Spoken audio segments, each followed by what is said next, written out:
नमस्कार, सुप्रभात साथियों। उत्तर प्रदेश और आसपास के राज्यों की प्रमुख खबरों के इस खास एपिसोड में आपका स्वागत है। आज तारीख है 12 मार्च और दिन है मंगलवार। चलिए शुरू करते हैं आज की खबरों का सिलसिला।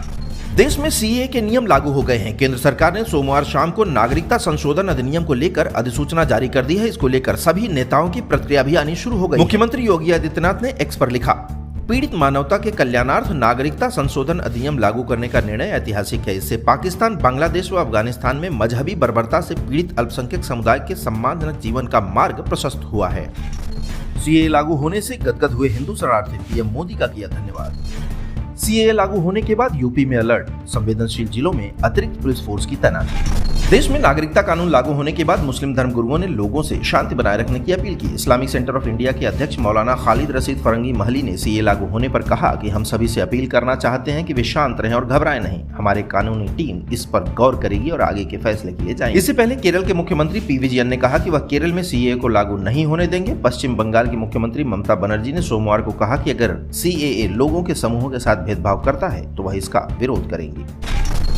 कांग्रेस से निष्कासित नेता आचार्य प्रमोद कृष्णम ने रविवार को राहुल गांधी पर निशाना साधते हुए कहा कि जब तक वह पार्टी में है, कांग्रेस को कोई नहीं बचा सकता।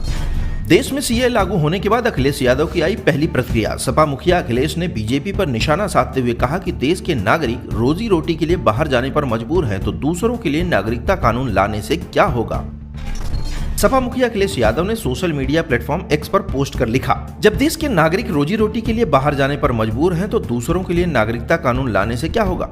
जनता भटकावे की राजनीति का भाजपा खेल समझ चुकी है। भाजपा सरकार ये बताए कि उनके 10 सालों के राज में लाखों नागरिक देश की नागरिकता छोड़कर क्यों चले गए। चाहे कुछ हो जाए, कल इलेक्टोरल बॉन्ड का हिसाब तो देना ही पड़ेगा और फिर केयर फंड का भी। होली के पहले राज्य कर्मचारियों को तोहफा, 4% महंगाई भत्ता बढ़ा, जल्द जारी होगा आदेश। उज्जैन से दर्शन कर आगरा लौट रहे भाजपा कार्यकर्ताओं की कार टायर फटने से पलट गई। हादसे में ब्रज क्षेत्र कार्यालय के प्रभारी संजीव भारद्वाज की मौके पर मौत हो गई, जबकि 5 लोग घायल हो गए। लखीमपुर खीरी में तैनात दरोगा की गोरखपुर में पड़ोसी से झगड़े के बाद मौत, 7 लोगों पर हत्या का केस दर्ज।